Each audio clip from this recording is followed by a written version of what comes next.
మాఘపురాణము 8వ అధ్యాయము యమలోక విశేషములు. మృగశృంగుని పట్టుదల చేతను యముని కటాక్షము చేతను ఆ ముగ్గురు కన్యలు నిద్ర నుండి మేల్కొంచినట్ల లేచి వారు యమలోకమందు చూచిన వింతలు విశేషాలను వారి తల్లిదండ్రులకు తెలియపరిచిరి. యమలోకమందలి జీవులు తమ పాపపుణ్యములను బట్టి శిక్షలను అనుభవించుచున్నారు. కుక్క పాపి తాను చేసిన పాపకర్మలకెంతటి శిక్షలను అనుభవించుచుండెరో ఆ ముగ్గురు కన్యలు తమ తల్లిదండ్రులకు వివరించిరి. ప్రతి పాపిని ఎర్రగా కాల్చిన ఇనుపస్తంభానికి కౌగలింపచేయుదురు. సలసలా కాగిన నూనెలో పడవేయుదురు.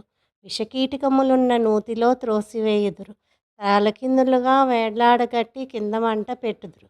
మరికొన్ని పాపజీవులను శూలాలతో పొడిచి చిత్రహింస పెట్టుదురు అని చెప్పుసరికి వారి తల్లిదండ్రులు భయపడి వణికిపోయారు.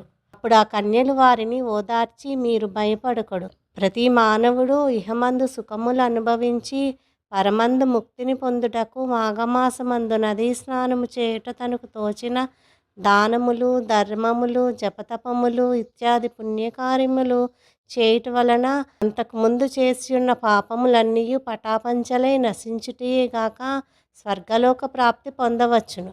కాన మాఘమాస స్నాన ఫలము అంత ప్రసిద్ధమైనది. మాఘమాసమందు నదీ స్నానమాచరించి నిష్కల్మష హృదయముతో ఆ శ్రీమన్నారాయణుని పూజించి శక్తి కొలది దానము చేసిన 1,000,000 క్రతువులు చేసినంత ఫలము కలుగును.